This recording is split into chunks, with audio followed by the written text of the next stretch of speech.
तो ये तस्वीरें अपने आप में हैरान करने वाली हैं। अगर यूक्रेन के दावे को सही माना जाए, यूक्रेन की फौज के सामने रूस की सेना की सरेंडर की ऐसी तस्वीरें पहली बार जंग के मैदान से सामने आई हैं। वहीं आगे बढ़ते हैं, वोरोनेज में गिरा है यूक्रेनी ड्रोन का मलबा। ड्रोन के मलबे से प्रशासनिक भवन को नुकसान पहुंचा है। मलबा गिरने से कोई घायल नहीं हुआ है, ये जानकारी भी मिल रही है।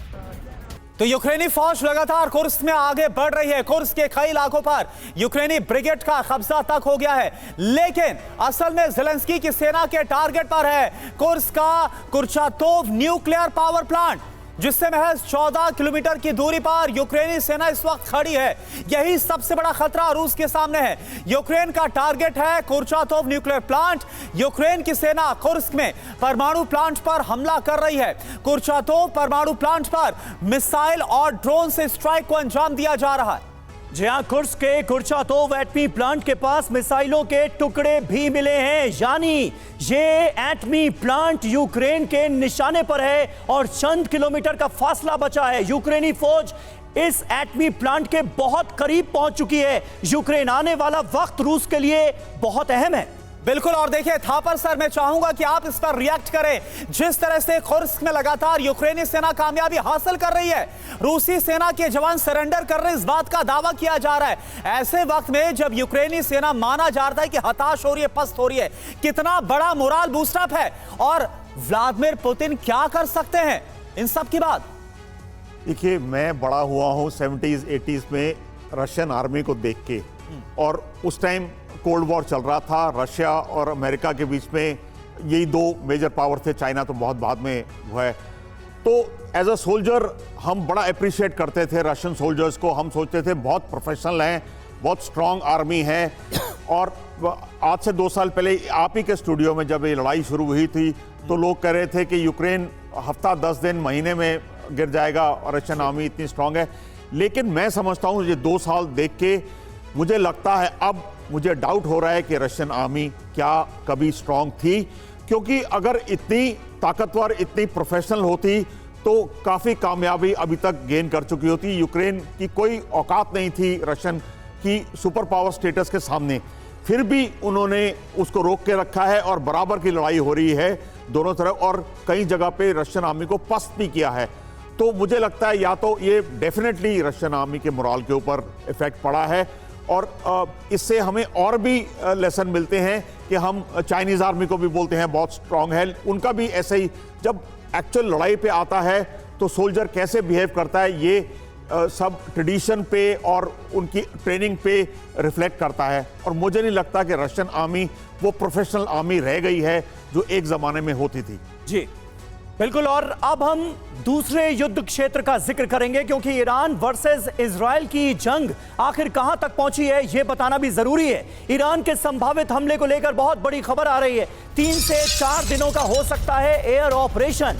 ईरान के राष्ट्रीय सुरक्षा आयोग के सूत्रों के हवाले से यह बड़ी खबर सामने आ रही है, क्योंकि हमास के चीफ इस्माइल हानिया के मर्डर के बाद ईरान कुछ बड़ा करने वाला है, इसके आसार तो बने हुए हैं, लेकिन अभी तक बड़े हमलों को अंजाम नहीं दिया गया है। ईरान के प्रॉक्सीज ही लगातार इजराइल के खिलाफ हमलावर नजर आ रहे हैं, लेकिन आने वाले वक्त में एयर ऑपरेशन की है तैयारी। बिल्कुल समीर, और देखिए कहा यही जा रहा है कि ईरान की तरफ से इजराइल के खिलाफ जो तैयारी की गई वो अनप्रेसिडेंटेड है। इजराइल के आगे महातबाही खड़ी है। रूसी मीडिया का क्या दावा, इसको आप फटाफट देखिए। इजराइल पर सबसे बड़ा हमला कर सकता है ईरान। फुल प्रूफ तैयारी के लिए ज्यादा वक्त इस वक्त ईरान ले रहा है, टाइम बाय करता हुआ नजर आ रहा है। जितनी देरी होगी हमला उतना ज्यादा बड़ा होगा इजराइल के खिलाफ। 3 से 4 दिन तक चल सकता है एयर ऑपरेशन ईरान का। इसके अलावा खबर यह कि अटैक के साथ डिफेंस की भी तैयारी इस वक्त की जा रही है ईरान की तरफ से। हमले के बाद इजराइल के पास 2 ऑप्शंस होंगे, 2 विकल्प। इजराइल पीछे हट जाएगा या फिर ईरान से सीधी डायरेक्ट जंग में कूद जाएगा। स्ट्राइक के बाद ईरान आगे भी हमलों का जवाब देगा, जो कहा जा रहा है। जी हां, और इसी से जुड़ी एक अहम खबर सामने आ रही है। करुणा, जॉर्डन का इसे लेकर क्या बयान सामने आया है, अब हम आपको यह दिखाने जा रहे हैं। ईरानी हमले से पहले जॉर्डन का बड़ा बयान, अपने एयर स्पेस में हम कोई छूट नहीं देंगे। हमारा एयर स्पेस जंग के लिए नहीं है, साफ कर दिया है जॉर्डन ने। अपने एयर स्पेस में आए तो हथियार गिरा दिया जाएगा। जॉर्डन की शर्त ईरान के लिए निश्चित तौर पर एक बड़ी चुनौती है, एक बड़ा चैलेंज है। जॉर्डन का जो रुख रहा है इससे पहले इस जंग में सुमित, वो हमारे सामने है। और अब एक बार फिर जॉर्डन की इस नई शर्त ने ईरान के सामने नया चैलेंज खड़ा कर दिया है। ईरान क्या करने वाला है, क्या आसार नजर आ रहे हैं?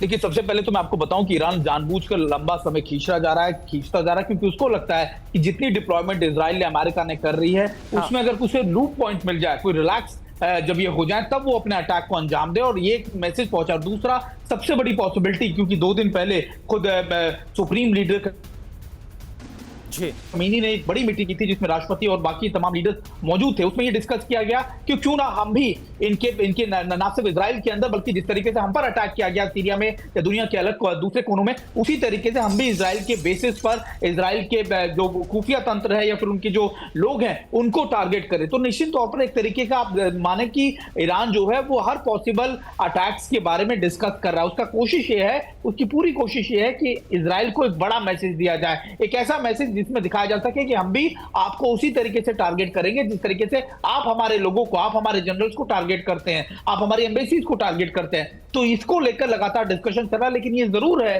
कि अभी भी, क्योंकि जो चाहे पॉलिटिकल लीडरशिप की बात कर लीजिए, चाहे वो प्रॉक्सीज की बात कर लीजिए, ईरान के सभी का मानना यह है कि इस बार हमको जवाब ऐसा देना है कि इजराइल और अमेरिका दोनों को समझ में आए कि हम किसी भी तरीके से कमजोर नहीं है। बिल्कुल, और जो तैयारियों की तस्वीरें भी निकल कर आ रही है वो अपने आप में बताने के लिए काफी भी है।